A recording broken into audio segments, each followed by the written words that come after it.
Exam study YouTube channel में आप सभी लोगों का स्वागत है दोस्तों। तो आइए आज हम इस वीडियो में special GK GS Bihar DElEd examination 2024 के बारे में बात करेंगे।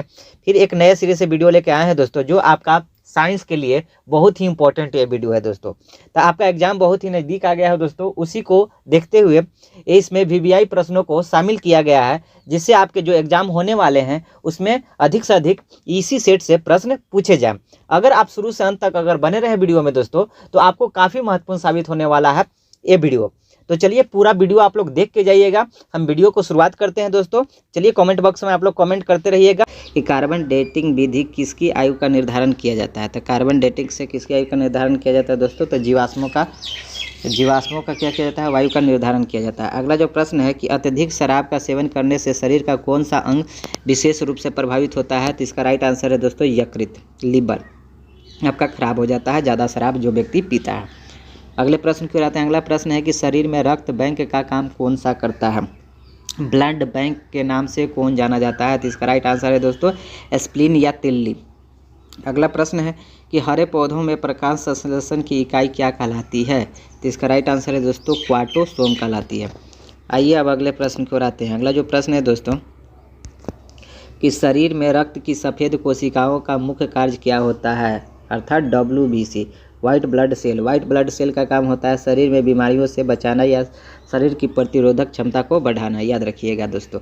अगला प्रश्न है कि मछली के हृदय में कितने प्रकोष्ठ होते हैं? तो इसका राइट आंसर है दोस्तों 2 होता है और मनुष्य में 4 होता है, याद रखिएगा। मानव शरीर में रक्त की अवांछनीय पदार्थ के पृथक करने का कार्य कौन करता है? मानव शरीर में जो ब्लड में अशुद्धियाँ होती है उसे छानने का काम कौन करता है? तो आपका किडनी ब्रिक करता है दोस्तों। अगला प्रश्न है कि 40 वर्ष पूरे हो जाने पर चर्चित अप्सरा क्या है? तो अप्सरा एक रिएक्टर था, क्या न्यूक्लियर रिएक्टर था। यह भी बातें आप याद रखिएगा। अगला जो प्रश्न है दोस्तों कि डायनेमो का कार्य क्या है? तो डायनेमो का जो कार्य है यांत्रिक ऊर्जा से विद्युत ऊर्जा का उत्पादन करना। डायनेमो का कार्य क्या है? यह यांत्रिक ऊर्जा को क्या करता है? विद्युत ऊर्जा में बदल देता है दोस्तों। अब आइए अगले प्रश्न की ओर आते हैं। अगला जो प्रश्न है कि पिच ब्लेड से कौन सा रेडियो एक्टिव तत्व प्राप्त किया गया था? तो पिच ब्लेड से आपका जो रेडियो एक्टिव पदार्थ प्राप्त किया गया था उसका नाम है रेडियम। क्या दोस्तों नाम है? रेडियम। अगला प्रश्न है कि गिरगिट की त्वचा में रंग बदलने का कारण क्या है? तो उसकी त्वचा में मेलानोफोर नामक असंख्य रंग द्रव कोशिकाओं की उपस्थिति के कारण गिरगिट की त्वचा में रंग बदलने का क्या होता है? क्षमता होता है दोस्तों। अगले प्रश्न की ओर आते हैं। अगला जो प्रश्न है कि प्रकृति में सबसे अधिक मात्रा में पाया जाने वाला कार्बनिक यौगिक कौन सा है? तो प्रकृति में अगर सबसे अधिक मात्रा में पाए जाने वाले कार्बनिक यौगिक की बात किया जाए दोस्तों, तो वो क्या है? सेलुलोज है। ये भी बातें आप याद रखिएगा। अगले प्रश्न की ओर आते हैं। तो अगला प्रश्न है कि समुद्र के किनारे उगने वाले वृक्षों में वार्षिक वलय या एनुअल रिंग क्यों नहीं होते हैं? क्योंकि यहाँ के जलवायु में स्पष्ट भिन्नता नहीं होती है, जिसके कारण एनुअल रिंग नहीं होते हैं, याद रखिएगा दोस्तों।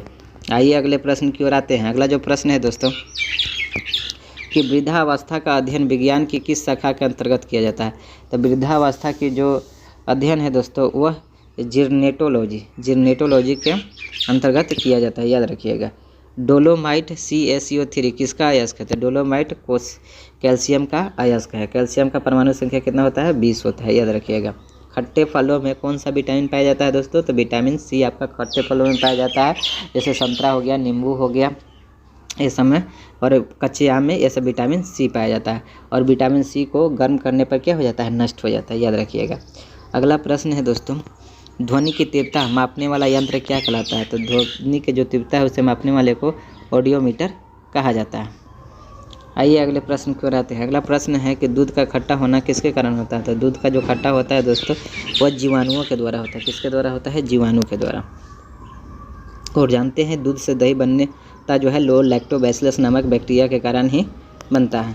श्वेत प्रकाश के वर्णक में प्रिज्म द्वारा स्वाधिक विचलित होने वाला कौन सा रंग है? तो स्वाधिक जो विचलित होता है वो रंग है दोस्तों बैगनी कलर, और सबसे कम जो विचलित होता है वो कौन सा रंग है? लाल रंग है, याद रखिएगा। आइए अगले प्रश्न की ओर आते हैं दोस्तों। अगला जो प्रश्न है कि रेफ्रिजरेटर में प्रशीतक क्या होता है? तो रेफ्रिजरेटर में जो प्रशीतक का कार्य करता है वह फ्रीओन है। क्या है? फ्रीओन है दोस्तों जो कार्य करता है, याद रखिएगा। अगला प्रश्न है कि दूध से दही बनाने में कौन सा बैक्टीरिया सहायक होता है? तो देखिए हम अभी बताएं, लैक्टोबैसिलस नामक जो बैक्टीरिया होता है उसी कारण दूध से दही बनता है। अगला प्रश्न है दोस्तों कि किस अंग के कार्य न करने पर डायलिसिस किया जाता है? तो किडनी। अगर किडनी आपका कार्य करना बंद कर देता है तो उसे डायलिसिस प्रक्रिया द्वारा पुनः स्थापित किया जाता है दोस्तों। आइए अब अगले प्रश्न की ओर आते हैं।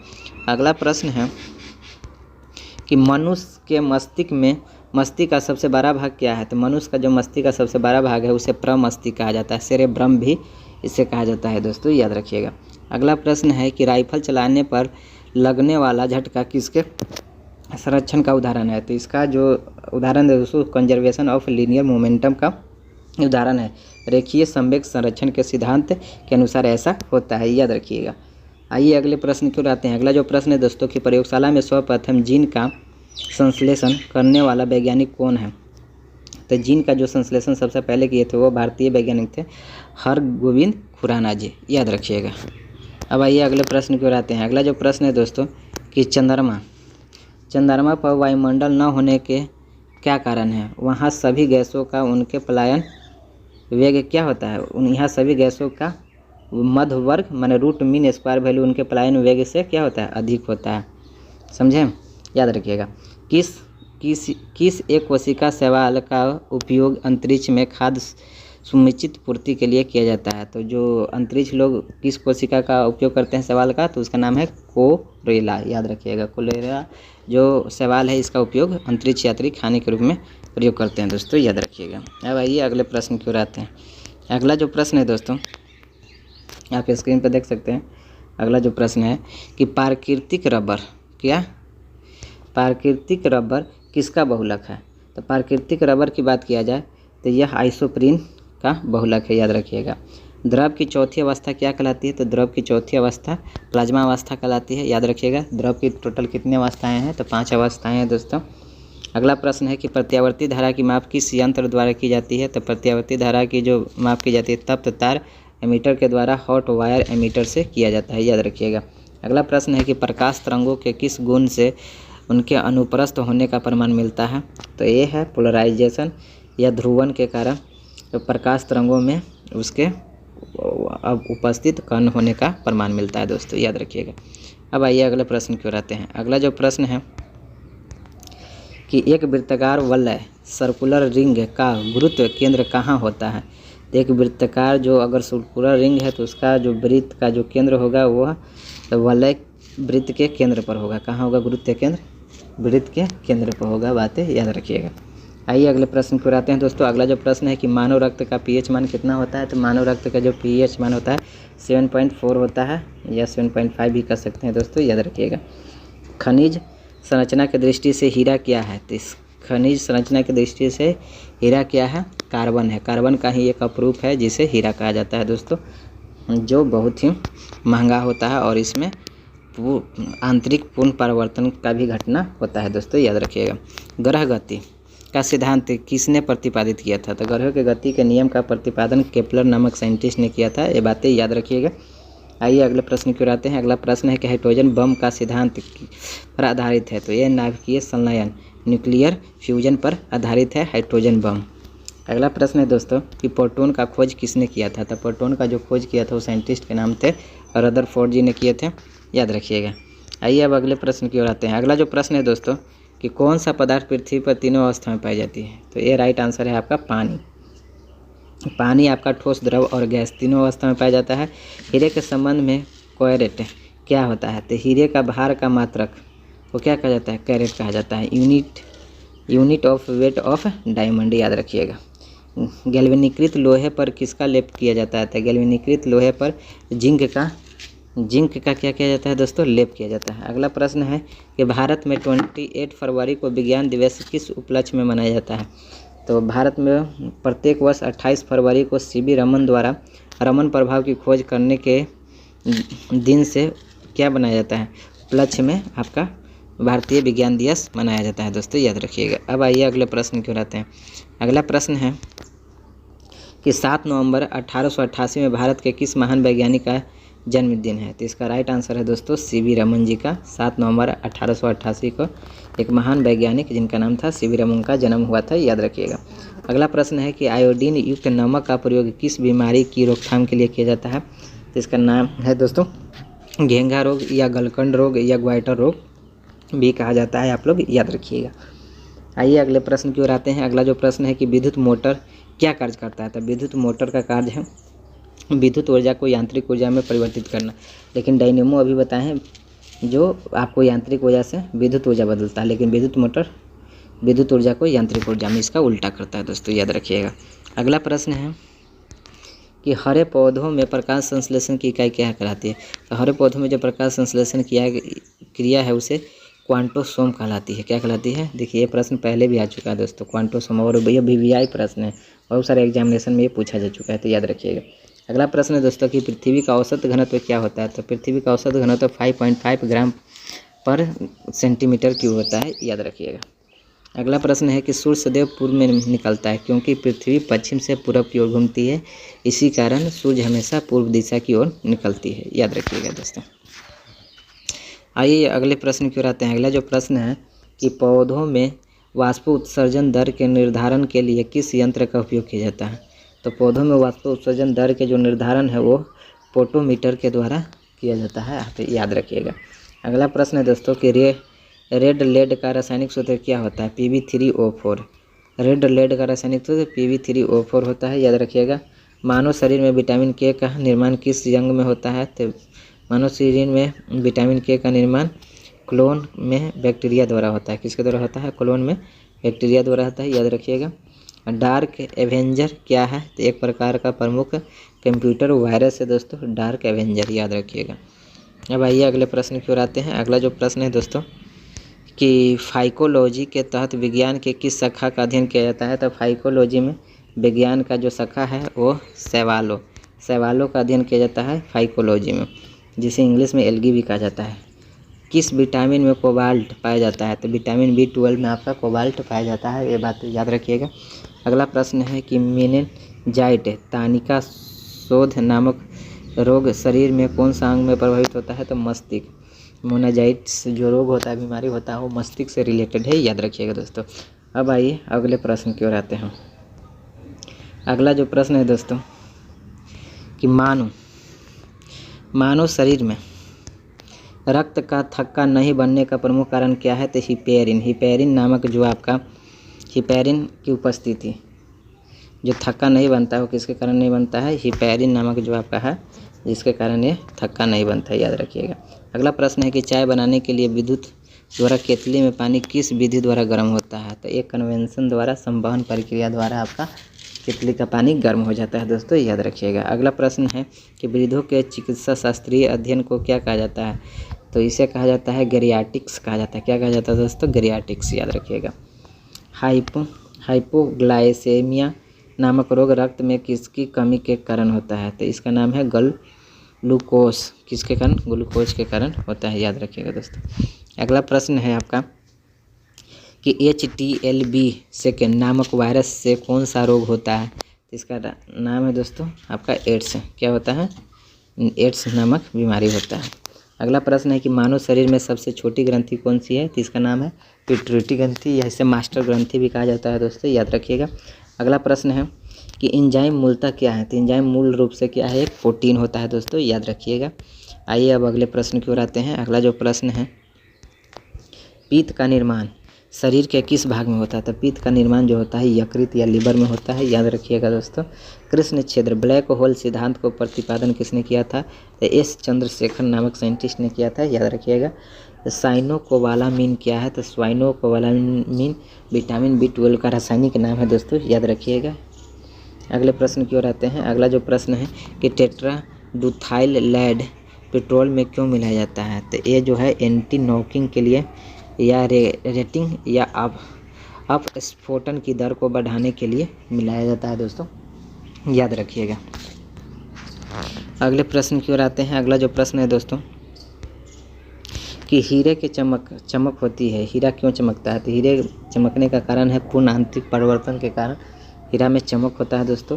अपेक्षिक आर्द्रता रिलेटिव ह्यूमिडिटी नापी जाती है? तो इसका राइट आंसर है हाइग्रोमीटर। किससे मापी जाती है दोस्तों? तो हाइग्रोमीटर से मापी जाती है। अगला प्रश्न है कि रेटिना पर बनने वाला प्रतिबिंब होता है। तो रेटिना पर जो मानो रेटिना है उस पर जो प्रतिबिंब बनता है वास्तविक उल्टा तथा वस्तु से क्या बनता है दोस्तों? छोटा बनता है, याद रखिएगा।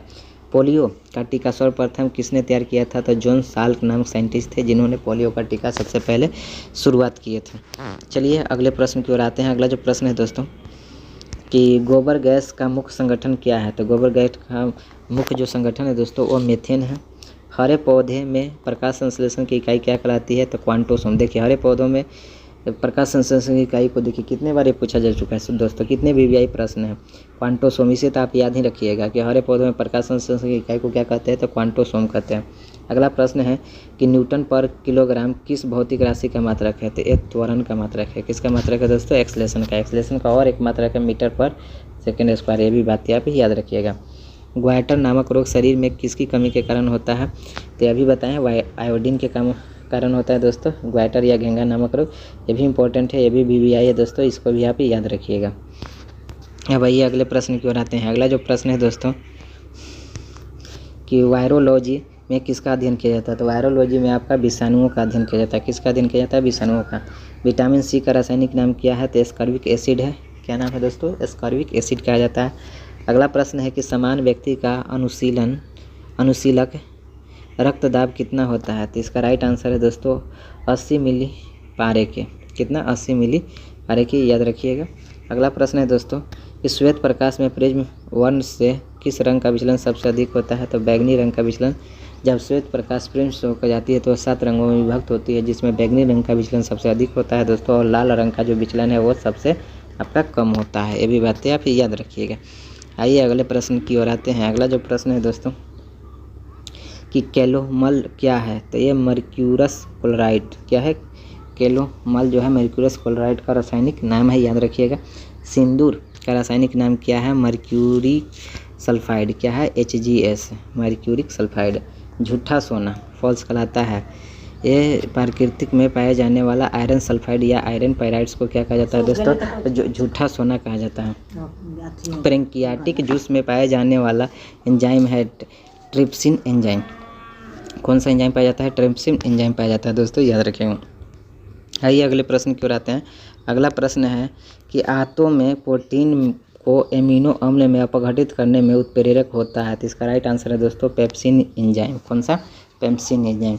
अगला प्रश्न है कि एस्ट्रो-डी क्या है? तो एस्ट्रो-डी ब्रह्मांड में विकास का अध्ययन करने वाला जापानी एक्सरे उपग्रह है, याद रखिएगा दोस्तों। अगले प्रश्न की ओर आते हैं। अगला जो प्रश्न है कि ध्रुव तारा आकाश में एक ही स्थान पर दिखाई देता है जबकि अन्य तारे नहीं। इसका कारण क्या है? कि ध्रुव तारा का पृथ्वी के घूर्णन अक्ष की दिशा में स्थित होता है। घूर्णक जो अक्ष है उसी के दिशा में स्थित है, इसीलिए ध्रुव तारा एक ही स्थान पर दिखाई देता है। ये बातें आप याद रखिएगा दोस्तों। आइए अब अगले प्रश्न की ओर आते हैं। अगला प्रश्न है दोस्तों, आप लोग देख सकते हैं कि मनुष्य में समानता, मनुष्य में जो है समानता प्रति मिनट कितने बार स्पंदन करता है? तो इसका राइट आंसर क्या हो जाएगा दोस्तों? 72 बार। अगला है कि स्फेग्नोमीनोमीटर नामक यंत्र से क्या मापा जाता है? तो रक्तदाब या ब्लड प्रेशर मापा जाता है, याद रखिएगा दोस्तों। अगला प्रश्न है कि सन 1902 में कार्ल लैंडस्टीनर ने किसका खोज किया था? तो लैंडस्टीनर जी ने ब्लड ग्रुप रक्त समूह का खोज किया था, याद रखिएगा दोस्तों। आइए अब अगले प्रश्न की ओर आते हैं। अगला जो प्रश्न है कि समुद्र का जल नीला क्यों दिखाई देता है? तो नीला दिखने का कारण है जल के कणों द्वारा प्रकाश के प्रकीर्णन के कारण ऐसा होता है दोस्तों। अगला प्रश्न है प्रोटीन किस गैस का प्रमुख यौगिक है? तो प्रोटीन जो है आपका नाइट्रोजन गैस का प्रमुख यौगिक है, याद रखिएगा। अगला प्रश्न है दोस्तों कि इथोलॉजी में किसका अध्ययन किया जाता है? तो इथोलॉजी में जानवरों के व्यवहार का अध्ययन उनके समान वातावरण में किया जाता है, याद रखिएगा दोस्तों। आइए अब अगले प्रश्न की ओर आते हैं। अगला जो प्रश्न है कि नोबेल पुरस्कार से सम्मानित होने वाले विश्व की प्रथम महिला विज्ञान के क्षेत्र की थी, वह कौन थी? तो मैडम क्यूरी, जो 1930 में भौतिक विज्ञान में इनको नोबेल पुरस्कार से सबसे पहले सम्मानित महिला हैं, याद रखिएगा दोस्तों। अगला प्रश्न है कि पानी में सुई तो डूब जाती है जबकि भारी भारी समुद्री जहाज तैरते रहते हैं, इसका कारण क्या है? तो इसका कारण है जहाज के डूबे हुए भाग से हटाए गए पानी का भार से जहाज के बराबर होता है। इसी वजह से यह प्लवन करता है और सुई के द्वारा हटाए गए पानी का भार सुई के भार से कम होता है, जिससे सुई क्या हो जाता है, आसानी से डूब जाती है दोस्तों, यही कारण है। आइए अगले प्रश्न की ओर आते हैं। अगला जो प्रश्न है दोस्तों कि भारत का स्वदेशी निर्मित दूसरी पीढ़ी का पहला उपग्रह कौन सा है, तो इनसेट 2 है द राइट आंसर दोस्तों, याद रखिएगा। सूर्य के प्रकाश की सहायता से शरीर में किस विटामिन का निर्माण होता है, तो विटामिन डी, जो आपके सूर्य के प्रकाश से मिलता है दोस्तों। हैली पूछल तारा प्रति कितने वर्ष बाद दिखाई देता है, तो 76 वर्ष बाद दिखाई देता है दोस्तों, याद रखिएगा। आइए अगले प्रश्न की ओर आते हैं। अगला जो प्रश्न है दोस्तों कि किस तरंगों की सहायता से चमगादड़ रात में सुरक्षित उड़ती है, तो इसका राइट आंसर है प्रासरब अल्ट्रासोनिक तरंगों की सहायता से। HIV विषाणु से कौन सा रोग होता है, तो ये एड्स नामक बीमारी होता है, याद रखिएगा दोस्तों। अगला प्रश्न है कि रक्त का थक्का जमाने में कौन सा विटामिन सहायक होता है, तो रक्त का थक्का जमाने में विटामिन आपका के सहायक होता है, याद रखिएगा दोस्तों। एम्पियर सेकेंड मात्रक है, तो एम्पियर सेकेंड जो है आपका मात्रक आवेश का मात्रक है। किसका मात्रक है दोस्तों, आवेश का मात्रक है। अगले प्रश्न की ओर आते हैं। अगला जो प्रश्न है कि laughing gas nitrous oxide, laughing gas का रासायनिक नाम क्या है, नाइट्रस ऑक्साइड, याद रखिएगा। ब्रह्मांड चुंबकीय प्रभाव से वैज्ञानिक यंत्रों की रक्षा की जाती है, इसका कारण है लौ कवर में रखकर, किसमें, लौ कवर में रखकर इसकी सुरक्षा की जाती है दोस्तों। परमाणु बिजली घरों में किस प्रकार की न्यूक्लियर अभिक्रिया होती है, तो न्यूक्लियर माने फ्यूजन, संलयन, न्यूक्लियर फ्यूजन अभिक्रिया होती है, याद रखिएगा दोस्तों। आइए अगले प्रश्न की ओर आते हैं। अगला जो प्रश्न है कि गामा किरणों पर किस प्रकार का आवेश होता है, तो गामा किरणों पर किसी प्रकार का आवेश नहीं होता है, 0 आवेश होता है दोस्तों, याद रखिएगा। रेडियो कार्बन तिथि निर्धारित विधि का उपयोग होता है, तो जीवाश्मों की आयु को पता लगाने के लिए रेडियो कार्बन विधि का उपयोग करते हैं दोस्तों, याद रखिएगा। अगला प्रश्न है कि शरीर का सारा रक्त किसके माध्यम से शुद्ध होता है, तो वो किडनी के माध्यम से शुद्ध होता है, ये बातें याद रखिएगा। हाइड्रोफाइट किन्हें कहते हैं, तो हाइड्रोफाइट आपका जलीय पौधे को, जो जल में पाए जाने वाले पौधे को क्या कहा जाता है दोस्तों, हाइड्रोफाइट कहा जाता है, याद रखिएगा। आइए अगले प्रश्न की ओर आते हैं। अगला प्रश्न है कि 2 समानांतर दर्पण के बीच रखी वस्तु को कितने प्रतिबिंब बनते हैं, तो 2 समानांतर अगर दर्पण है तो उनके बीच बनने वाले प्रतिबिंबों की संख्या अनंत होती है, क्या होती है दोस्तों, अनंत होती है। अगला प्रश्न है कि 2 समानांतर दर्पण के बीच रखी वस्तु का सबसे अधिक चमकीला प्रतिबिंब कौन सा होता है, तो दूसरा प्रतिबिंब होता है, कौन सा होता है, दूसरा प्रतिबिंब, याद रखिएगा दोस्तों। अगला प्रश्न है कि तेल का जल के तल पर फैल जाने का कारण क्या है, तो तेल का पृष्ठ तनाव जल की अपेक्षा कम होने का कारण होता है दोस्तों। अगला प्रश्न है कि पेंसिल का लेड होता है ग्रेफाइट, पेंसिल का जो लेड बना होता है वो ग्रेफाइट के कारण बना होता है दोस्तों, याद रखिएगा। अगला प्रश्न है कि सड़क पर चलने की अपेक्षा बर्फ़ पर चलना कठिन क्यों होता है, क्योंकि बर्फ़ में सड़क की अपेक्षा घर्षण कम होती है, जिसके कारण आपको बर्फ़ पर चलने में कठिनाई होती है, जबकि सड़क में चलने पर आपको आसानी से चल जाते हैं, क्योंकि वहाँ घर्षण ज़्यादा होता है। लोलक जो घड़ी होती है गर्मियों में सुस्त क्यों हो जाती है, तो लोलक की जो लंबाई होती है गर्मी में बढ़ जाती है, जिसके कारण इसका आवर्तकाल भी क्या हो जाता है दोस्तों, बढ़ जाता है, जिससे आपकी घड़ी क्या हो जाती है, सुस्त हो जाती है। अगला प्रश्न है कि ऊंचे स्थान पर पानी 100 डिग्री सेल्सियस से कम ताप पर क्यों उबलता है। देखिए तो क्यों उबलता है कि जैसे जैसे ऊंचाई बढ़ता है दोस्तों वैसे वैसे वो मंडलीय दाब क्या होता है, कम होता है, और मंडलीय दाब कम होने के कारण क्या होता है, आपका पानी की जो क्वथनांक है वो भी क्या हो जाता है, कम हो जाता है, इसीलिए ऊंचे स्थान पर 100 डिग्री से कम पर ही पानी उबलना शुरू हो जाता है। अगला प्रश्न है दोस्तों कि पीतल मिश्र धातु है, पीतल किसका मिश्र धातु है, तो आपका जस्ता और तांबा का। तो देखिए पीतल मिश्र धातु याद रखने के लिए एक आप ट्रिक भी याद रखिएगा, पिताजी, पिताजी इसका ट्रिक है दोस्तों, पी से पीतल, त से तांबा, जी से जिंक, माने तांबा प्लस जिंक मिलके क्या होता है, पीतल का निर्माण होता है दोस्तों, याद रखिएगा। अब आइए अगले प्रश्न की ओर आते हैं। अगला जो प्रश्न है गैसों के दाब ज्ञात करने वाला यंत्र क्या कहलाता है, तो गैसों के जो दाब है जो ज्ञात करने वाला जो यंत्र है उसे कहते हैं मैनोमीटर, क्या कहा जाता है, मैनोमीटर, याद रखिएगा दोस्तों।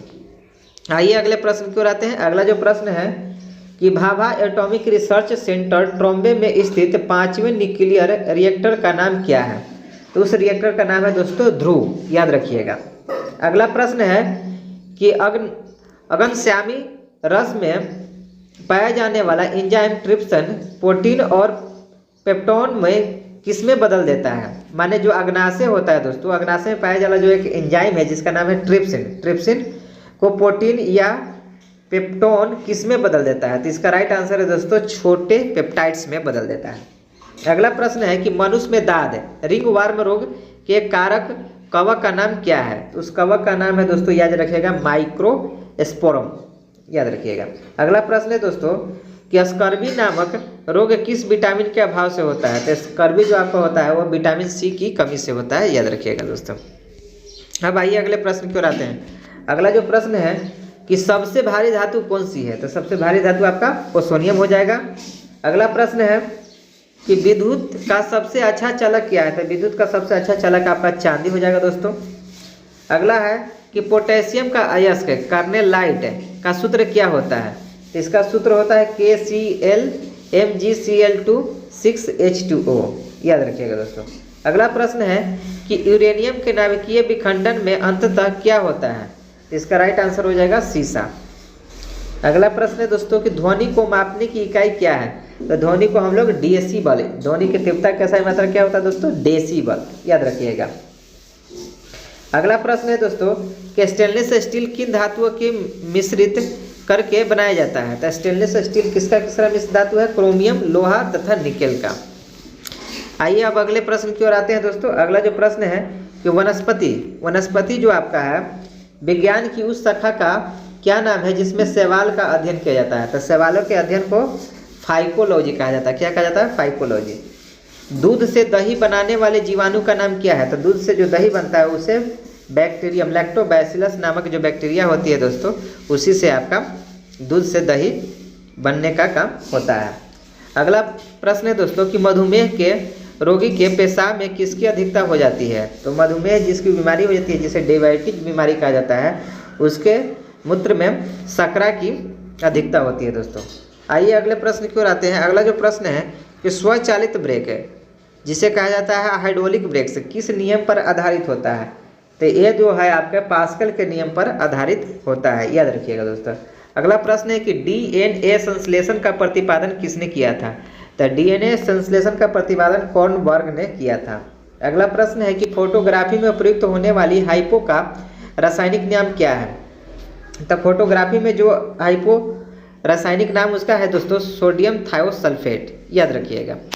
अगला प्रश्न है कि भोपाल में गैस दुर्घटना में MIC का रिसाव हुआ, इस गैस का पूरा नाम क्या है? तो इस गैस का पूरा नाम है दोस्तों मिथाइल आइसोसाइनेट, याद रखिएगा, मिथाइल आइसोसाइनेट, जिसका फार्मूला होता है CH3NCO। अगला प्रश्न है दोस्तों कि गेहूं का वैज्ञानिक नाम क्या है? गेहूं जो है उसका वैज्ञानिक नाम, तो इसका नाम है टिटिकम स्टिकम तथा टिटिकम क्लेवर भी कहा जाता है, क्लेगेयर, याद रखिएगा। अगला प्रश्न है दोस्तों कि ऑक्लेजोनोमीटर से क्या मापा जाता है? तो इसे पौधों की रेखीय वृद्धि को मापते हैं, linear growth rate of plants, याद रखिएगा दोस्तों। अगला प्रश्न है कि कमरे में रखे रेफ्रिजरेटर का दरवाजा खोलने से कमरे के ताप पर क्या प्रभाव पड़ता है? तो यह कमरे का ताप बढ़ जाता है दोस्तों, याद रखिएगा। अगला प्रश्न है कि ताप बढ़ाने पर अर्धचालकों की चालकता क्या होती है? तो ये बढ़ जाती है दोस्तों, क्या होती है? बढ़ जाती है।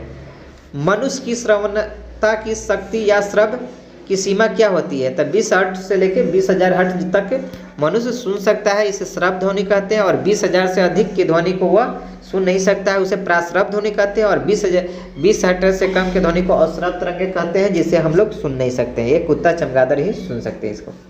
हरा कशिश का रासायनिक नाम क्या है? तो फेरस सल्फेट FeSO4 7H2O इसका रासायनिक सूत्र है दोस्तों। कैलेमेल का रासायनिक नाम क्या है? तो इसका रासायनिक नाम है मर्क्यूरिक क्लोराइड, याद रखिएगा दोस्तों। हीरे के चमकने का कारण क्या है? तो प्रकाश का पूर्ण आंतरिक परिवर्तन के कारण क्या होता है दोस्तों? हीरा चमकता है। अगला है कि विद्युत तीव्रता का मात्रक क्या है? तो विद्युत तीव्रता का मात्रक है न्यूटन पर कूलॉम, याद रखिएगा दोस्तों। अगला प्रश्न है कि विटामिन ई का रासायनिक नाम क्या है? तो विटामिन ई का रासायनिक नाम आपका टेकोफेरॉल है। ये भी बातें आप याद रखिएगा। आइए अगले प्रश्न की ओर आते हैं दोस्तों। अगला जो प्रश्न है कि भारी जो जल होता है उसका रासायनिक नाम क्या होता है? हैवी वाटर का, तो इसका नाम होता है ड्यूटेरियम ऑक्साइड। अब है कि ट्रेकोना रोग किस अंग से संबंधित है? तो ट्रेकोना जो बीमारी है वह शरीर के आँख जो है अंग उससे संबंधित है दोस्तों, याद रखिएगा। हेपेटाइटिस बी वायरस किस प्रमुख रोग के लिए जिम्मेवार है? तो हेपेटाइटिस बी जो है वो पीलिया रोग के लिए जिम्मेवार है। फिर एपिलेप्सी रोग का संबंध है, तो ये नाड़ी संस्थान से संबंधित है, याद रखिएगा दोस्तों। अगला है कि ए बी रक्त समूह वाले व्यक्ति किस रक्त समूह के व्यक्ति से रक्त ग्रहण कर सकता है? तो ए बी समूह जिन व्यक्ति का रक्त समूह है वह ए बी तथा ओ रक्त समूह के व्यक्ति से ग्रहण कर सकते हैं, याद रखिएगा दोस्तों। अगला प्रश्न है कि चेचक जो है, चेचक के टीके की खोज किसने किया था? तो चेचक का जो टीका था वो एडवर्ड जेनर ने किए थे, याद रखिएगा दोस्तों। अगला है कि दूध एक आदर्श आहार है लेकिन इसमें किन तत्वों की कमी होती है? तो इसमें आपका आयरन और कॉपर की कमी होती है दोस्तों। अगला है कि सेलिंग प्रतिशत मूंगफली की गुणवत्ता ज्ञात करने का एक आधार है। सेलिंग प्रतिशत से क्या ज्ञात किया जाता है? तो मूंगफली के दानों का आकलन किया जाता है दोस्तों, याद रखिएगा। अगला है प्रश्न कि विश्व का सबसे पुराना खदान कौन सा है? तो विश्व का सबसे पुराना जो खदान है आपका वो है दोस्तों क्या? हॉर्नवुगले। अगला है कि किस बकरी को विश्व की दूध की रानी कहा जाता है? तो वह आपका है सानेन। क्या है? सानेन, याद रखिएगा दोस्तों। अगला है आपका कि हस्त चलित चारा काटने की मशीन में फ्लाई व्हील किस प्रकार के लोहे का बना होता है? तो ढालवे लोहे का बना होता है दोस्तों, याद रखिएगा। अगला है कि प्रति 100 ग्राम भैंस के दूध से कितना ऊर्जा प्राप्त होता है? तो ये आपका लगभग 90 कैलोरी ऊर्जा प्राप्त होता है। मनुष्य के रक्त में लाल रंग का कारण है हीमोग्लोबिन दोस्तों, ये भी बातें आप याद रखिएगा। अगला प्रश्न है कि मनुष्य में गैस्ट्रियस रस जो होता है जिसे गैस्ट्रिक जूस कहा जाता है किस अंग से स्रावित होता है? तो ये आपका आमाशय से स्रावित होता है। द ओरिजिन ऑफ स्पीसीज पुस्तक किसने लिखा है? तो ये डार्विन जी ने लिखे थे, याद रखिएगा दोस्तों। प्रोसेसर की गति किस पर मात्रक में मापी जाती है? तो प्रोसेसर की जो गति है वो मेगाहर्ट्ज में मापी जाती है दोस्तों, ये भी बातें आप लोग याद रखिएगा। आइए अगले प्रश्न को आते हैं। अगला जो प्रश्न है कि DTP का टीका बच्चों को किन रोगों से रक्षा के लिए लगाया जाता है? तो DTP का जो टीका होता है टेटनस, डिप्थीरिया और व्होपिंग कफ के लिए लगाया जाता है दोस्तों। वयस्क मनुष्य में हृदय चक्र का समय कितना होता है? तो हृदय चक्र का 0.8 सेकेंड होता है दोस्तों। मछलियों में श्वसन हेतु अंग है क्लोम। क्या है? मछलियों में श्वसन हेतु जो अंग है वो क्या है दोस्तों? क्लोम है, याद रखिएगा।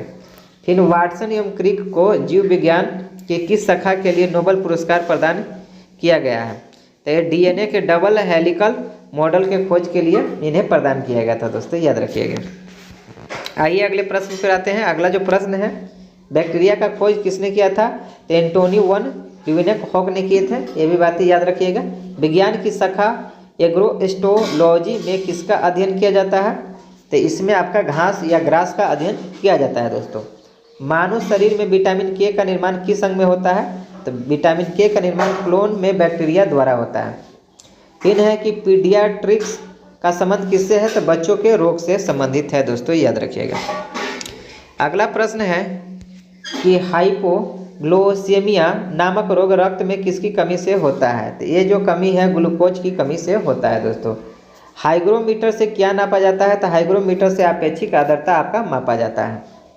हाइग्रोमीटर यंत्र से क्या नापा जाता है? तो अपेक्षिक घनत्व मापा जाता है दोस्तों। देखिए हाइग्रोमीटर से अपेक्षिक आर्द्रता और हाइड्रोमीटर से अपेक्षिक घनत्व, रिलेटिव डेंसिटी। लेड का रासायनिक सूत्र क्या होता है? तो इसका रासायनिक सूत्र जो होता है दोस्तों आपका Pb3O4। क्या होता है? Pb3O4 होता है। रासायनिक दृष्टि से चीनी क्या है? तो चीनी एक तरह का सुक्रोज है, कार्बोहाइड्रेट है दोस्तों। किस खनिज को बेवकूफ़ों का सोना कहते हैं? तो इसे पैराइड्स को बेवकूफ़ों का या फुट्स गोल्ड कहा जाता है दोस्तों, याद रखिएगा। चलिए चैनल को सब्सक्राइब करते चलिए आप लोग और लाइक भी करते चाहिए। आइए अगले प्रश्न पर आते हैं दोस्तों। अगला जो प्रश्न है कि एंटीपायरेटिक दवा ली जाती है बुखार कम करने के लिए दोस्तों। फोटोग्राफी में प्रयुक्त हाइपो रासायनिक रूप से क्या होता है? तो सोडियम थायोसल्फेट होता है। और है मूत्र का पीला रंग किसके कारण होता है? तो इरोक्रोम के कारण होता है दोस्तों। हाइपोकॉन्ड्रिया बीमारी किसके कारण होता है? तो आपके स्वास्थ्य के विषय में असमन मानसिक चिंता की बीमारी है दोस्तों। नेत्रदान में रोगी में आँख के किस भाग को प्रतिरोपण या ट्रांसप्लांट किया जाता है? तो कॉर्निया को किया जाता है दोस्तों। अगले प्रश्न की ओर आते हैं। अगला जो प्रश्न है कि प्लेगरा रोग किसकी कमी के कारण होता है, तो नियासिन की कमी के कारण होता है। चंद्रमा के तल से आकाश का काला दिखना किस कारण होता है, तो प्रकाश के प्रकीर्णन के कारण होता है। खसरा होने का कारण क्या है, तो वायरस है दोस्तों। और समान स्थितियों में हृदय से आने वाले रक्त का कितना प्रतिशत भाग गुर्दे को मिलता है, तो 24% दोस्तों। अगला प्रश्न है कि नायलॉन या प्लास्टिक के आविष्कारक कौन थे, तो ये कारोथोर्स नामक साइंटिस्ट थे जिन्होंने 1937 ईस्वी में किया था। रूटाइल किस धातु का यश है, तो टिटेनियम का। किसका है दोस्तों, टिटेनियम का। लेड ऑक्साइड का रस व्यापारिक नाम क्या है, लिथार्ज नाम है।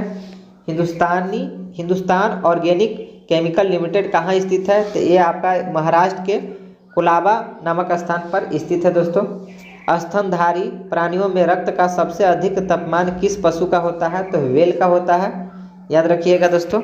आइए अगले प्रश्न की ओर आते हैं। अगला जो प्रश्न है कि रेडियो एक्टिविता की इकाई क्या है, तो एक क्यूरल है, क्या है, या क्यूरी भी कहा जाता है दोस्तों, याद रखिएगा। रेडियो एक्टिव का जो इकाई है, मात्रक है, वो क्यूरी है। फिर है कि ध्वनि से संबंधित विज्ञान क्या कहलाता है, तो एक्कोस्टिक कहलाता है दोस्तों।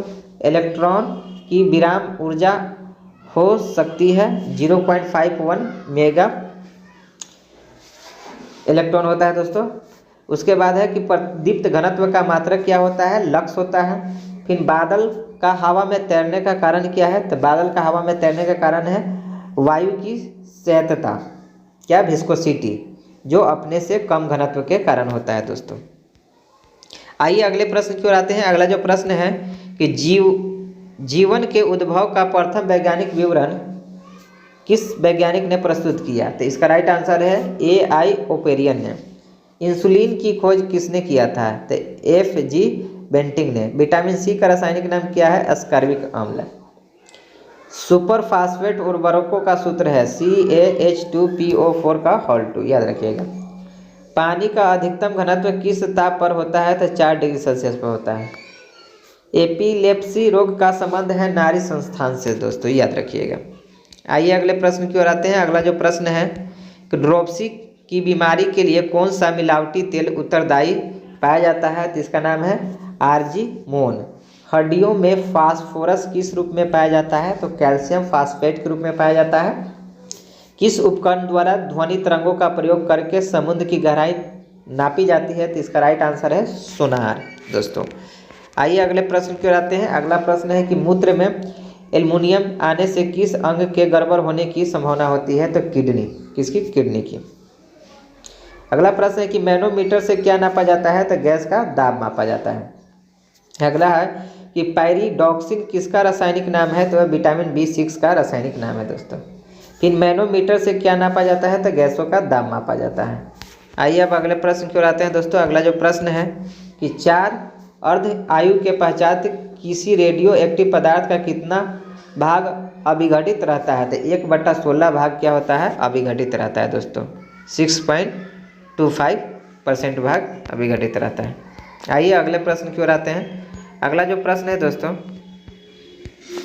कि शुष्क छिपाक का कारण है विटामिन A की कमी। अगला है कि सोडियम के किस यौगिक को वाटर ग्लास कहा जाता है, तो सोडियम सिलिकेट को। चुंबकीय दृष्टि से ऑक्सीजन क्या है, तो अनुचुंबकीय पदार्थ है दोस्तों, ये भी बातें याद रखिएगा। अगला प्रश्न है कि एक रेडियोएक्टिव तत्व का परमाणु संख्या Z है और इसमें एक बीटा कण उत्सर्जित होने पर यह कितना होगा, तो ये Z+1 हो जाएगा दोस्तों। रदरफोर्ड ने भौतिकी में किस मूल कण की खोज की थी, तो प्रोटॉन की खोज की थी। उसके बाद है रक्त का थक्का किस रोग में नहीं जमता है, तो हीमोफीलिया में नहीं जमता है। DNA उपस्थित होता है किसमें, केंद्रक में होता है दोस्तों। आनुवांशिकता की भूमिका किसने निर्दिष्ट की थी, तो ग्रेगर जॉन मेंडल ने किया था दोस्तों, याद रखिएगा। आइए अगले प्रश्न की ओर आते हैं। अगला प्रश्न है कि एक परमाणु द्रव्यमान इकाई AMU को पूर्ण रूप से ऊर्जा में परिवर्तित करने पर कितना ऊर्जा मुक्त होता है, तो 931 मेगा इलेक्ट्रॉन होता है दोस्तों, याद रखिएगा। करा कि पानी में हवा का बुलबुला किस प्रकार के लेंस की भांति कार्य करता है, तो अवतल लेंस की भांति कार्य करता है। इलेक्ट्रॉन वोल्ट किस भौतिक राशि का मात्रक है, तो ऊर्जा का है। साबुन के बुलबुले में प्रकाश की घटना के कारण रंग दिखाई देता है, व्यक्तीकरण के कारण, याद रखिएगा। अगला प्रश्न है दोस्तों कि गतिमान आवेश उत्पन्न करता है चुंबकीय क्षेत्र तथा विद्युत क्षेत्र दोनों। याद रखिएगा दोस्तों। डायनामाइट का आविष्कार किसने किए थे? Alfred Nobel. इन्हीं के नाम पर नोबेल पुरस्कार दिया जाता है दोस्तों, याद रखिएगा। किसी तारे का रंग किसका परिचायक होता है? तो तारे के ताप का। भारी जल होता है ड्यूटेरियम पर ऑक्साइड को कहा जाता है, ऑक्साइड को। और अर्जेंटाइट किस धातु का अयस्क है? तो ये चांदी का है दोस्तों, याद रखिएगा। दूध का पीएच मान कितना होता है? तो 6.6 होता है, याद रखिएगा दोस्तों। मनुष्य के शरीर में पित्त कहाँ बनता है तथा ये कहाँ इकट्ठा होता है? तो पित्त जो है यकृत में बनता है और गॉल ब्लैडर में एकत्रित होता है। मानव शरीर की सबसे छोटी मांसपेशिया का नाम क्या है? तो स्टेपिडियम हड्डी है, जो कान की हड्डी है दोस्तों, याद रखिएगा। नहीं सॉरी, मानव शरीर की सबसे छोटी मांसपेशिया का नाम है एस्पेडियस, याद रखिएगा दोस्तों। हिस्टोलॉजी में किसका अध्ययन किया जाता है? तो ऊतकों का अध्ययन किया जाता है, याद रखिएगा। अगला प्रश्न है कि न्यूटन पर किलोग्राम किस भौतिक राशि का मात्रक है? तो ये त्वरण का मात्रक है दोस्तों। आयोडीन टिक्चर क्या है? तो आयोडीन का एल्कोहली विलयन को आयोडीन टिक्चर कहा जाता है। रेडियो तरंगे वायुमंडल में किस मंडल से परावर्तित होता है? तो आयन मंडल से होता है, याद रखिएगा दोस्तों।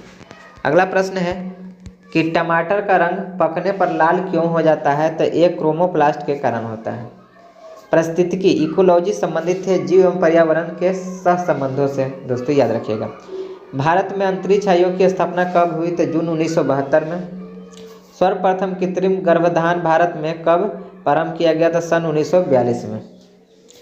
आई राइट क्या है? तो विकलांगों का कंप्यूटर को आई राइट कहा जाता है दोस्तों, याद रखिएगा। अगले प्रश्न की ओर आते हैं। अगला प्रश्न है कि पृथ्वी से पलायन वेग का मान कितना होता है? तो ये 11.2 किलोमीटर पर सेकंड होता है दोस्तों। इंद्रधनुष किसका उदाहरण है? तो अपवर्तन, विक्षेपण और पूर्ण आंतरिक परावर्तन, ये सभी का आपका उदाहरण है।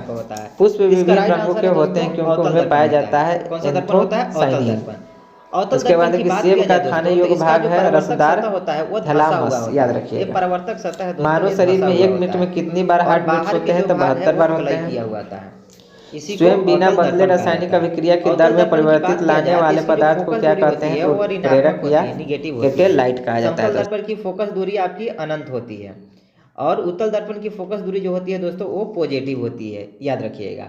और अवतल दर्पण के कुछ उपयोग हैं जो याद रखिएगा। सर्च लाइट में, टॉर्च में, डॉक्टरी दर्पण में, गाड़ी के हेडलाइट में इत्यादि में इसके प्रयोग किए जाते हैं।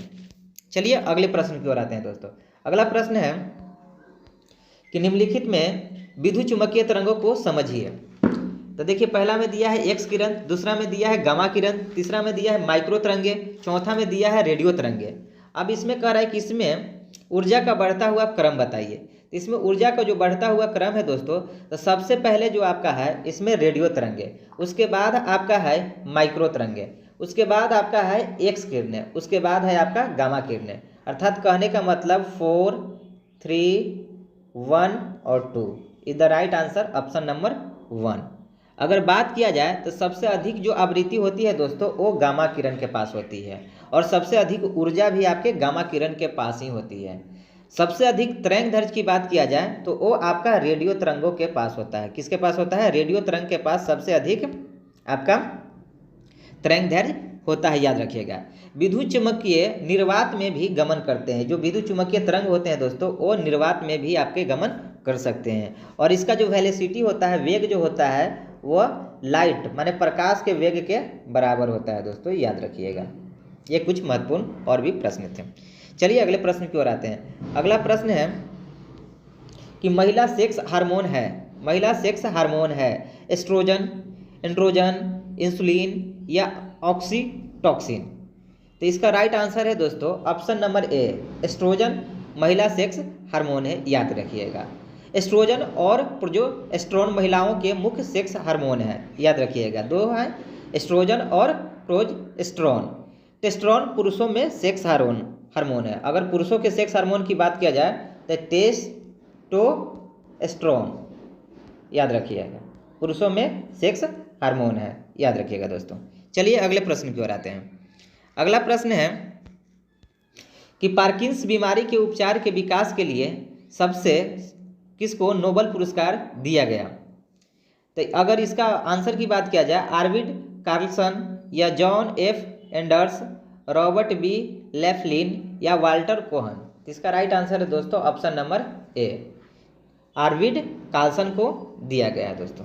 चलिए अगले प्रश्न की ओर आते हैं। अगला प्रश्न है कि अधातुओं में कौन द्रव है?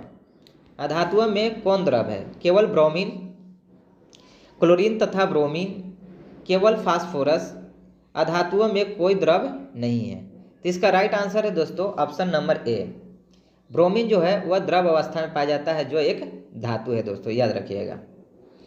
अगर ब्रोमीन की बात किया जाए तो यह एक हाइलोजन तत्व है। कैसा तत्व है दोस्तों? हाइलोजन तत्व है ब्रोमीन।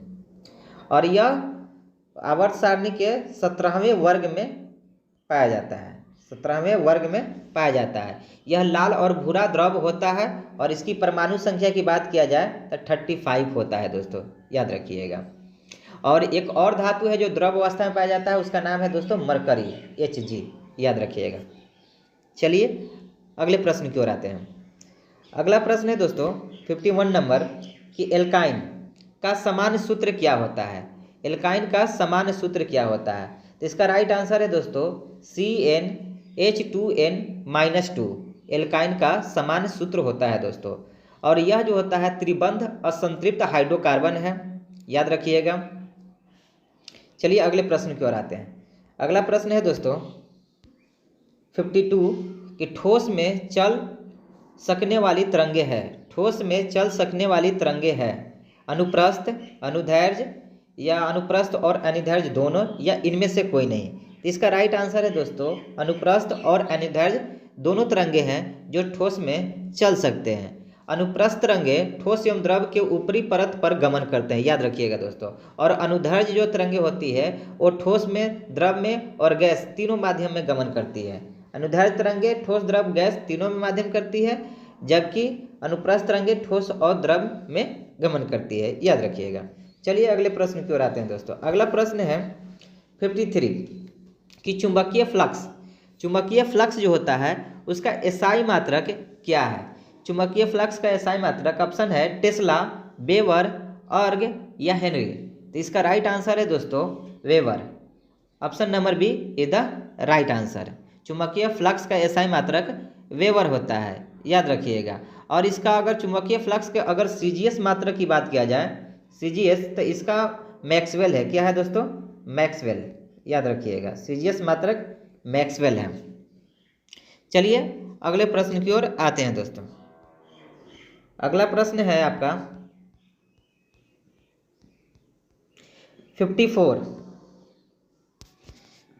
54 में है कि प्रोटोप्लाज्म शब्द किसने गढ़ा था?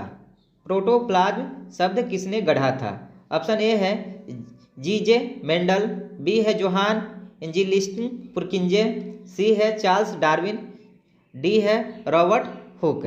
इसका राइट आंसर है दोस्तों ऑप्शन नंबर बी, पुरकिंजे ने। प्रोटोप्लाज्म शब्द का इस्तेमाल किए थे वो पुरकिंजे साइंटिस्ट थे, जिन्होंने सबसे पहले इनका अध्ययन किया था, याद रखिएगा दोस्तों।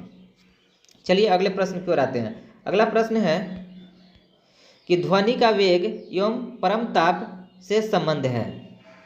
क्या संबंध है? भी directly proportional to T, velocity जो directly proportional root under T, भी डायरेक्टली इन्वर्सली प्रोपोर्शनल 1/t, भी इन्वर्सली प्रोपोर्शनल 1/रूट टी। तो इसका राइट आंसर है दोस्तों ऑप्शन नंबर बी, भी जो होता है वो डायरेक्टली प्रोपोर्शनल होता है रूट अंडर टी का। याद रखिएगा, नियत दाब और किसी गैस में ध्वनि की चाल उसके परम ताप के वर्गमूल का समानुपाती होता है दोस्तों। और ताप के बढ़ने से ध्वनि की चाल भी क्या होती है? बढ़ती है। और ताप के घटने से ध्वनि की चाल भी घटती है। याद रखिएगा, 1 डिग्री सेल्सियस के ताप बढ़ने से वायु की ध्वनि की चाल 0.61 मीटर पर सेकेंड से बढ़ जाती है, याद रखिएगा। और ध्वनि कभी निर्वात में गमन नहीं करती है, ध्वनि के गमन के लिए किसी न किसी माध्यम की आवश्यकता होती है दोस्तों। चलिए अगले प्रश्न की ओर आते हैं। अगला प्रश्न है 56 नंबर। 56 में कह रहा है कि असंरक्षित बल के उदाहरण है घर्षण बल, श्यान बल, उपयुक्त में से दोनों कि इनमें से कोई नहीं। तो इसका राइट आंसर है दोस्तों ऑप्शन नंबर सी, घर्षण बल और श्यान बल असंरक्षित बल दोनों के उदाहरण है, याद रखिएगा। कहा जाता है कि यदि किसी बल के प्रभाव से एक पूर्ण चक्कर में किया गया कार्य शून्य नहीं हो तो किया गया कार्य मार्ग पर निर्भर करता है अथवा वस्तु की गतिज ऊर्जा में कोई परिवर्तन होता है तो इसे ही असंरक्षित बल कहते हैं, याद रखिएगा दोस्तों। असंरक्षित बल की अगर उदाहरण की बात किया जाए तो गुरुत्वाकर्षण बल, वैद्युत बल और प्रत्यास्था बल, ये सब संरक्षित बल के उदाहरण हैं। चलिए अगले प्रश्न की ओर आते हैं दोस्तों। अगला प्रश्न है 57 नंबर कि चूने का पानी किसके द्वारा दूधिया हो जाता है। चूने का पानी किसके द्वारा दूधिया हो जाता है? Carbon monoxide, carbon dioxide, oxygen या ओजोन। तो इसका राइट आंसर है दोस्तों option number B, carbon dioxide, जो चूने के पानी को दूधिया कर देता है। कार्बन डाइऑक्साइड गैस प्रवाहित करने पर चूने का पानी दूधिया हो जाता है क्योंकि कार्बन डाइऑक्साइड गैस चूना जल से अभिक्रिया कर कैल्शियम कार्बोनेट बनाता है दोस्तों। जैसे मान लीजिए कैल्शियम हाइड्रोक्साइड जो आपका चूने का पानी है, ठीक, इसको हम CO2 से अभिक्रिया कराएंगे तो ये आपका बन जाता है दोस्तों जल की उपस्थिति में कैल्शियम हाइड्रोकार्बोनेट बना देता है दोस्तों, याद रखिएगा, जो एक रंगहीन होता है। चलिए अगले प्रश्न की ओर आते हैं। अगला प्रश्न है 58 नंबर, जो पॉलीथीन प्लास्टिक का निर्माण कैसे होता है? पॉलीथीन प्लास्टिक का निर्माण कैसे होता है? ऑप्शन है कि एथिलीन के बहुलीकरण से, यूरिया तथा फिनॉल की क्रिया से, विनाइल क्लोराइड के बहुलीकरण से, यूरिया तथा फॉर्मेल्डिहाइड की क्रिया से। तो इसका राइट आंसर है दोस्तों ऑप्शन नंबर ए, एथिलीन के बहुलीकरण से। अगर बात किया जाए प्लास्टिक जो पॉलीथीन का जो निर्माण होता है एथिलीन के बहुलीकरण से किया जाता है और प्लास्टिक बोतल पेट का बहुलक होता है। किसका होता है? पेट का बहुलक होता है, याद रखिएगा दोस्तों। चलिए अगले प्रश्न की ओर आते हैं। अगला प्रश्न है कि पानी की कठोरता का कारण है। पानी की कठोरता का कारण है सोडियम तथा पोटेशियम के लवण, कैल्शियम तथा मैग्नीशियम के लवण, लेड एवं कॉपर के लवण के इनमें से कोई नहीं।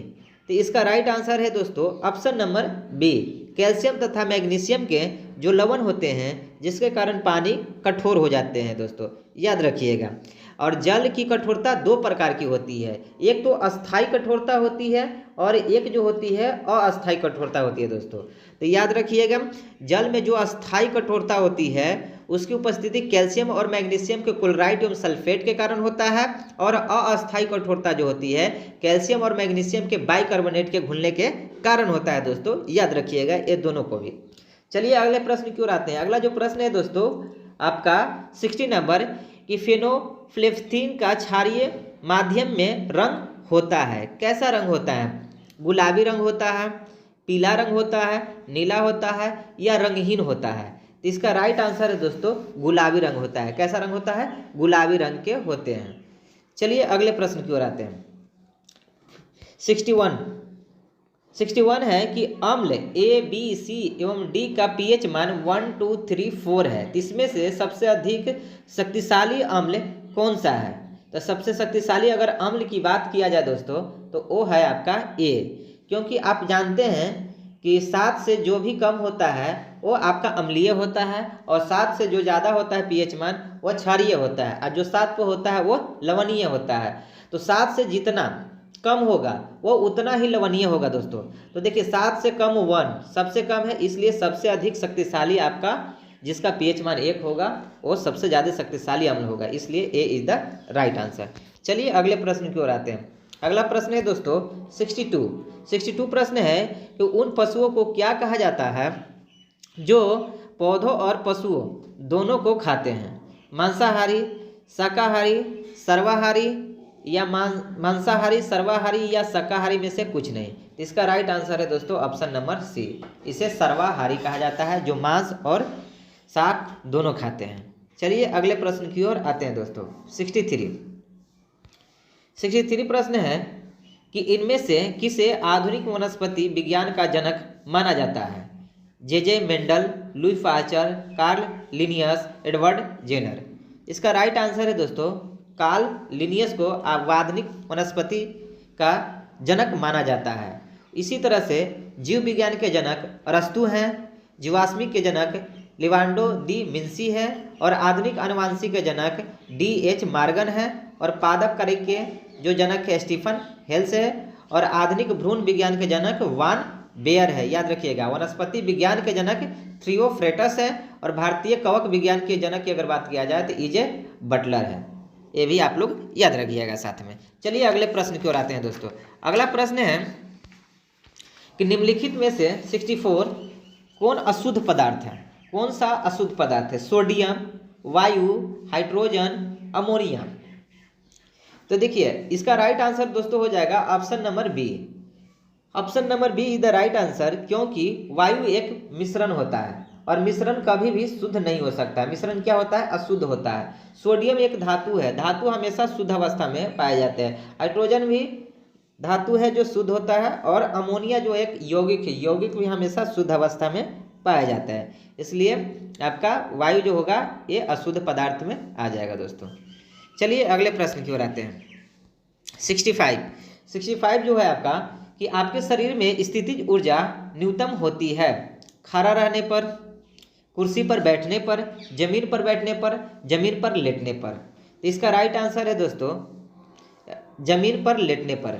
आपके शरीर की जो स्थिति ऊर्जा होती है वो जमीन पर लेटने पर, क्योंकि स्थिति जो ऊर्जा होती है दोस्तों वो हाइट पर डिपेंड होती है। जितना आपका हाइट बढ़ेगा स्थिति ऊर्जा उतना ही अधिक होगा, और लेटने पर, जमीन पर लेटने पर हाइट क्या हो जाएगा? एकदम कम हो जाएगा, क्योंकि ऊंचाई से रिलेटेड, क्योंकि आपका स्थिति ऊर्जा का सूत्र होता है mgh। तो h इसमें क्या होता है? वेरी करता है। हाइट जितना बड़ा होगा स्थिति ऊर्जा उतना अधिक होगा, हाइट जितना कम होगा तो लेटने पर हाइट सबसे कम होगा, इसलिए स्थिति ऊर्जा भी क्या होगी? सबसे कम होगी, याद रखिएगा। चलिए अगले प्रश्न की ओर आते हैं। अगला प्रश्न है दोस्तों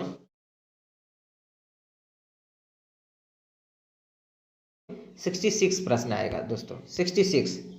66 जो प्रश्न है कि कौन सा चोल शासक उत्तरी श्रीलंका पर विजय प्राप्त किया? राजा राज प्रथम, राजेंद्र चोल, विजयालय या कुलोत्तुंग फर्स्ट। तो इसका राइट आंसर है राजा राज प्रथम। राजा राज प्रथम जो था आपका ये श्रीलंका पर भी विजय प्राप्त किया था। चोल शासक था जो राजा राज प्रथम ने उत्तरी श्रीलंका पर जीता था, और उत्तरी श्रीलंका की राजधानी अनुराधापुर को नष्ट कर दिया था। राजा राज प्रथम ने पोलोनुरुआ को अपना राजधानी बनाया था। राजा राज जो प्रथम थे वो उत्तरी श्रीलंका के साथ साथ मालदीव पर भी अपना विजय प्राप्त किए थे, याद रखिएगा। और राजेंद्र जो चोल थे वो संपूर्ण श्रीलंका को पराजित कर चोल राज में शामिल कर लिए थे। अगर राजेंद्र चोल की बात किया जाए तो ये संपूर्ण श्रीलंका को जीत लिए थे, लेकिन राजा राजा प्रथम ने उत्तरी श्रीलंका को विजय प्राप्त किया था। ये बात आप लोग याद रखिएगा। चलिए अगले प्रश्न की ओर आते हैं दोस्तों। अगला प्रश्न है कि बिहार सोशलिस्ट पार्टी का गठन कब हुआ था? 1931 में, 1939 में, 1934 में, 1930 में। इसका राइट आंसर है दोस्तों ऑप्शन नंबर ए, 1931 में। सोशलिस्ट पार्टी जो है पटना के बिहार सोशलिस्ट पार्टी का गठन 1931 ईस्वी में हुआ था दोस्तों। और कांग्रेस सोशलिस्ट पार्टी का जो गठन हुआ था वो आपका कांग्रेस सोशलिस्ट पार्टी का गठन 1934 ईस्वी में हुआ था, याद रखिएगा। और बिहार सोशलिस्ट पार्टी का गठन 1931 ईस्वी में हुआ था। चलिए अगले प्रश्न की ओर आते हैं। अगला प्रश्न है दोस्तों कि रॉबर्ट क्लाइव द्वारा निम्नलिखित में से किस भारतीय को बिहार का नायाब दीवान नियुक्त किया गया था? राय दुर्लभ, मणिकचंद, अमीचंद, राजा सिताब राय। तो इसका राइट आंसर है दोस्तों ऑप्शन नंबर डी, राजा सिताब राय। राजा सिताब राय को रॉबर्ट क्लाइव द्वारा बिहार का नायाब या दीवान नियुक्त किया गया था, याद रखिएगा। रॉबर्ट क्लाइव ने ही बंगाल में उप दीवान मोहम्मद राजा को बनाया गया था, याद रखिएगा। चलिए अगले प्रश्न की ओर आते हैं। अगला प्रश्न है दोस्तों 69। वह कौन सा स्थान है जिसकी स्थिति 3 समुद्रों को मिलान स्थल पर है? लक्षद्वीप, कोलकाता, कन्याकुमारी या इंदिरा पॉइंट। तो इसका राइट आंसर है दोस्तों कन्याकुमारी। क्या है? कन्याकुमारी। कन्याकुमारी वह स्थान है जिसकी 3 तरह से समुद्रों पर घिरा हुआ एक स्थल है दोस्तों। यह 3 समुद्र बंगाल की खाड़ी, हिंद महासागर और अरब सागर, ये तीनों वहाँ समुद्र जाकर मिलती है। भारत का सबसे अगर दक्षिण बिंदु की बात किया जाए तो यही कन्याकुमारी के पास इंदिरा पॉइंट है दोस्तों। और इंदिरा कॉल जो है सबसे उत्तरी पॉइंट है, ये भी आप लोग याद रखिएगा। कन्याकुमारी तमिलनाडु राज्य का एक जिला है जो मुख्य भूमि का अंतिम दक्षिणी नगर है, याद रखिएगा दोस्तों। चलिए अगले प्रश्न की ओर आते हैं। अगला प्रश्न है 70 नंबर जो प्रश्न है कि हिमालय की सर्वोच्च श्रेणी कौन सी है? हिमाचल, हिमाद्री, शिवालिक या सह्याद्री? तो इसका राइट आंसर है दोस्तों option number B, Himadri. Himalaya की सबसे सर्वोच्च जो श्रेणी है उसे हिमाद्री कहते हैं। इसकी औसतन जो ऊंचाई है ये 6000 मीटर है दोस्तों। कितनी? 6000 मीटर इसकी औसतन ऊंचाई है। अब विश्व की अगर सर्वोच्च चोटी की बात किया जाए तो इसी श्रेणी में आपका आता है जो माउंट एवरेस्ट है, आप लोग जानते हैं। चलिए अगले प्रश्न की ओर आते हैं दोस्तों। अगला प्रश्न है 71 नंबर जो प्रश्न है दोस्तों कि संविधान के अनुच्छेद 324 के अनुसार निर्वाचन आयोग के निम्नलिखित में से कौन से कार्य हैं? 4 ऑप्शन दिए गए हैं। चारों ऑप्शन को देखिए। संसद तथा राज्य विधानमंडलों के निर्वाचन के लिए नियमावली और राष्ट्रपति तथा उपराष्ट्रपति के पदों के निर्वाचन के अधीक्षण, निर्देश एवं नियंत्रण।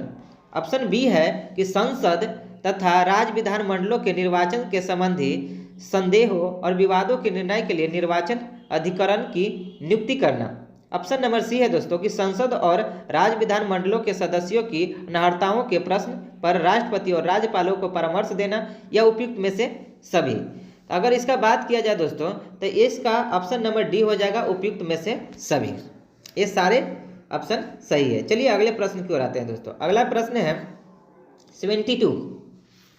निम्नलिखित में से अंतर्राज्यीय परिषद के प्रमुख कार्य कौन से हैं?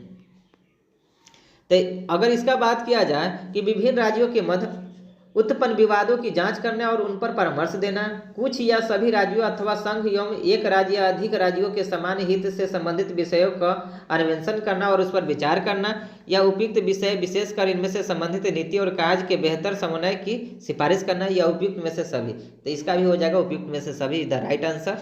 चलिए अगले प्रश्न की ओर आते हैं। अगला प्रश्न है दोस्तों 73 नंबर प्रश्न है कि अंतर्राष्ट्रीय मुद्रा कोष की स्थापना किसका परिणाम था?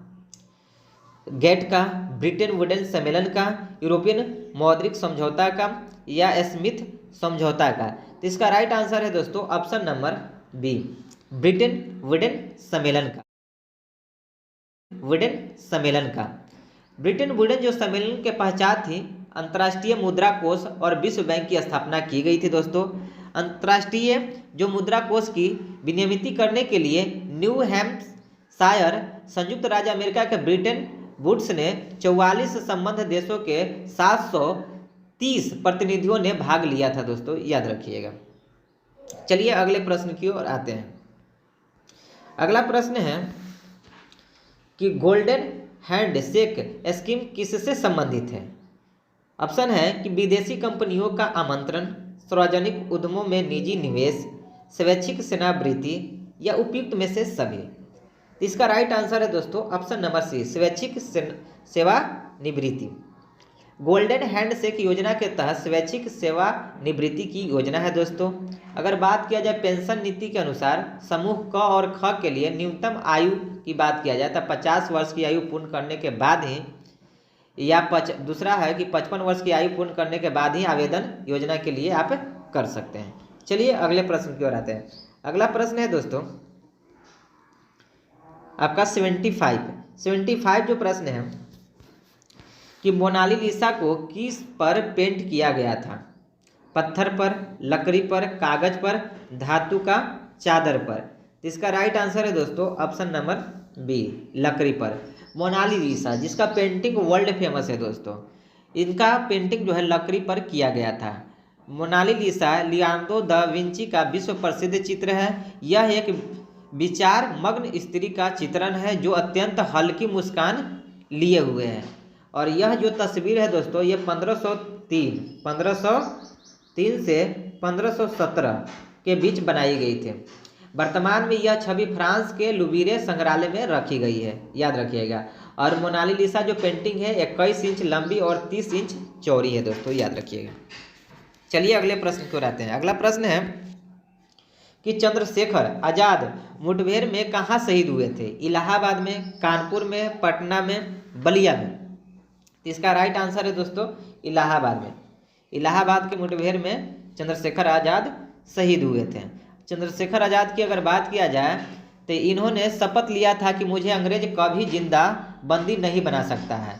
और चंद्रशेखर खुफिया इंस्पेक्टर नटवर से अल्फ्रेड पार्क में मुठभेड़ करते हुए अंतिम गोली स्वयं को मारकर आत्महत्या कर लिए थे, याद रखिएगा। और 27 फरवरी 1931 को इलाहाबाद के अल्फ्रेड पार्क में पुलिस के साथ मुठभेड़ में चंद्रशेखर आज़ाद शहीद हुए। और इसी के साथ उत्तर भारत में हिंदुस्तान सोशलिस्ट रिपब्लिक एसोसिएशन की गतिविधियां क्या हो गई थी, समाप्त हो गई थी दोस्तों, याद रखिएगा। चंद्रशेखर आज़ाद को पंडित जी के नाम से भी जाना जाता है, याद रखिएगा। चंद्रशेखर आज़ाद को पंडित जी के नाम से भी जाना जा सकता है। यह प्रश्न आपके लिए काफ़ी महत्वपूर्ण साबित होने वाला है दोस्तों, आप लोग इसे याद रखिएगा। चलिए वीडियो को लाइक और शेयर और सब्सक्राइब करते रहिए दोस्तों। चलिए अगले प्रश्न की ओर आते हैं। अगला प्रश्न है आपका 77, हीराकुंड बांध किस नदी पर बना है? गंगा नदी पर, महानदी पर, कावेरी नदी पर या ब्रह्मपुत्र नदी पर? तो इसका राइट आंसर है दोस्तों महानदी पर। हीराकुंड जो बांध है ये आपका महानदी पर अवस्थित है। हीराकुंड बांध विश्व की सबसे लंबी बांध है दोस्तों, ये विश्व की सबसे लंबी बांध, कहने का मतलब 4800 मीटर ये लंबी बांध है। और गंगा नदी पर फरक्का परियोजना है जो भागीरथी नदी से संबंधित है, ये भी आप लोग याद रखिएगा। और फरक्का परियोजना भारत और बांग्लादेश की संयुक्त परियोजना है, ये याद रखिएगा। कावेरी परियोजना कावेरी नदी पर है, ये आप लोग भी याद रखिएगा। चलिए अगले प्रश्न की ओर आते हैं। अगला प्रश्न है दोस्तों आपका 78, राष्ट्रपति के चुनाव में कुल मतदान कितने हिस्से से कम मिल पर प्रत्याशी की जमानत राशि जब्त हो जाती है? 1/4, 1/5, 1/6, 1/10? इसका राइट आंसर है दोस्तों 1/6। अगर राष्ट्रपति के चुनाव में कुल मतदान के 1/6 हिस्से से कम मत अगर मिलेंगे तो आपकी जमानत क्या हो जाएगी दोस्तों, जब्त हो जाएगी, ये बात याद रखिएगा। राष्ट्रपति का चुनाव, लोकसभा, विधानसभा आदि के चुनाव कुल वैध मत का 1/6 भाग यदि किसी उम्मीदवार को प्राप्त नहीं होते हैं तो उनके जमानत क्या हो जाते हैं, जब्त हो जाते हैं, याद रखिएगा। और राष्ट्रपति जमानत राशि के रूप में 15,000 निर्वाचन पदाधिकारी के पास जमा किया जाता है, माने 15,000 रुपया जमानत के रूप में जमा किया जाता है, तो वो आपका जब्त हो जाएगा। राष्ट्रपति देश का प्रथम नागरिक होता है, ये भी याद रखिएगा दोस्तों। और राष्ट्रपति का जो चुनाव होता है या जो निर्वाचन होता है वह अनुच्छेद 54 के तहत होता है, आप इसे भी याद रखिएगा दोस्तों। चलिए अगले प्रश्न की ओर आते हैं। अगला प्रश्न है 79, कि विश्व बैंक समूह में कौन शामिल नहीं है? IDA, mega, IFC, ADB? तो इसका राइट आंसर है दोस्तों आपका option number D, ADB। Asian development bank जो आपका विश्व बैंक समूह में शामिल नहीं है। अगर एशियन डेवलपमेंट बैंक की बात किया जाए तो इसकी जो स्थापना हुआ था दोस्तों 1966 ईस्वी में एशियाई देशों के आर्थिक विकास को सरल बनाने के लिए किया गया था दोस्तों। और विश्व बैंक समूह में 5 संस्थान शामिल हैं, याद रखिएगा। IBRD, IFC और थर्ड IDA और मेगा और ICSID, याद रखिएगा। चलिए अगले प्रश्न की ओर आते हैं। अगला प्रश्न है दोस्तों 80, फतेहपुर सीकरी का बुलंद दरवाजा का निर्माण गुजरात विजय के उपलक्ष्य में बनाया गया। गुजरात पर कब विजय प्राप्त किया गया? 1572, 1582, 1602 या 1605? तो इसका राइट आंसर है दोस्तों 1572 में गुजरात विजय के उपरांत सम्राट अकबर ने फतेहपुर सीकरी में बुलंद दरवाजा का निर्माण करवाए थे, याद रखिएगा। और यह जो दरवाजा है दोस्तों 53.63 मीटर ऊंचा और 35 मीटर चौड़ा है। यह लाल बलुआ पत्थर का बना है जिसे सफ़ेद संगमरमर से सजाया गया है, याद रखिएगा। और दरवाजे पर कुरान के आयतों के अलावा ईसा मसीह का उपदेश भी लिखा हुआ है, ये भी आप लोग याद रखिएगा दोस्तों। चलिए अगले प्रश्न की ओर आते हैं। अगला प्रश्न है 81, कि किस राज्य में गेहूं का प्रचुर मात्रा में उत्पादन होता है? आपका हरियाणा, राजस्थान, उत्तर प्रदेश या पंजाब? इसका राइट आंसर है दोस्तों गेहूं का अधिक उत्पादन जो आपका होता है ये उत्तर प्रदेश में होता है। उत्तर प्रदेश देश के कुल गेहूं का लगभग 28% गेहूं उत्तर प्रदेश में उत्पादित होता है, आप लोग ये बातें याद रखिएगा। चलिए अगले प्रश्न की ओर आते हैं। अगला प्रश्न है 82, UNCTAD की स्थापना कब हुई थी? अगर इसका फुल फॉर्म की बात किया जाए इसका फुल फॉर्म होता है दोस्तों United nation conference on trade and development, की स्थापना की बात किया जाए तो इसकी स्थापना 1964 ईस्वी में संयुक्त राष्ट्र संघ की महासभा के द्वारा किया गया था। ये बातें आप लोग याद रखिएगा। और इसकी अगर मुख्यालय की बात किया जाए कि UNCTD के मुख्यालय कहाँ है, तो इसका मुख्यालय जो आपका है जनेवा में है। कहाँ में है? जनेवा, याद रखिएगा। कहाँ में है? जनेवा में। चलिए अगले प्रश्न की ओर आते हैं। अगला प्रश्न है दोस्तों आपका 83 कि बिहार का कौन सा जिला जूट उत्पादन में अग्रणी है? किशनगंज, पूर्णिया, सुपौल या मधुबनी? तो इसका राइट आंसर है दोस्तों option number B, Purnia. Purnia Bihar का वह जिला है जहां पर जूट सबसे अधिक उत्पादन होता है दोस्तों। बिहार में जूट उत्पादन में दूसरा स्थान रखता है पूरे भारतवर्ष में। और भारत में सर्वाधिक जूट उत्पादन का जो श्रेय जाता है वह जो राज्य है दोस्तों वो पश्चिम बंगाल है। और बिहार जूट उत्पादन में महत्वपूर्ण जिले पूर्णिया के साथ साथ किशनगंज भी है, कटिहार भी है और अररिया भी है दोस्तों, याद रखिएगा। और बिहार में सर्वाधिक अगर चावल के उत्पादन की बात किया जाए वो कौन सा जिला है, तो चावल उत्पादन में रोहतास जिला सबसे अधिक है। और ऐसे अगर राज्य की बात किया जाए कि चावल उत्पादन में सबसे वह अग्रणी राज्य कौन है, तो वह पश्चिम बंगाल है दोस्तों, याद रखिएगा। चलिए अब अगले प्रश्न की ओर आते हैं। अगला प्रश्न है दोस्तों 84 है कि VI लेनिन का संबंध किससे है? वर्ष 1917 की रूसी क्रांति से, वर्ष 1949 की चीनी क्रांति से, जर्मनी क्रांति से या वर्ष 1789 की फ्रांसीसी क्रांति से? तो इसका राइट आंसर है दोस्तों ऑप्शन नंबर ए, लेनिन का संबंध 1917 के रूसी क्रांति से है, याद रखिएगा। लेनिन के नेतृत्व में ही रूस के जार को हटाकर मजदूर और किसान की सरकार बनी। रूस के राष्ट्रपति लेनिन को कहा जाता है राष्ट्रपिता। क्या कहा जाता है? जिस तरह से भारत के राष्ट्रपिता महात्मा गांधी को कहा जाता है, उसी तरह से रूस के राष्ट्रपिता को किसको कहा जाता है? लेनिन को कहा जाता है दोस्तों। ये भी आप लोग बात याद रखिएगा। चलिए अगले प्रश्न की ओर आते हैं। अगला जो प्रश्न है 85, जनगणना 2011 के अनुसार महिला साक्षरता की दृष्टि से बिहार जिलों का और वही क्रम में निम्नलिखित में से कौन सही है? तो इसका राइट आंसर है दोस्तों आपका ऑप्शन नंबर बी, और वही क्रम माने घटते क्रम, रोहतास, मुंगेर, पटना, औरंगाबाद। ये आपका राइट आंसर है दोस्तों। तो इस तरह से आप कुछ महत्वपूर्ण जीके, जीएस और साइंस के प्रश्नों को देखें। अगर ये वीडियो सही में अच्छा लगा दोस्तों तो लाइक कीजिए, शेयर कीजिए और चैनल को सब्सक्राइब जरूर कर लीजिएगा। और इसी तरह के अगर आप वीडियो देखना चाहते हैं तो हमारे चैनल से जुड़े रहें। तब तक के लिए थैंक यू।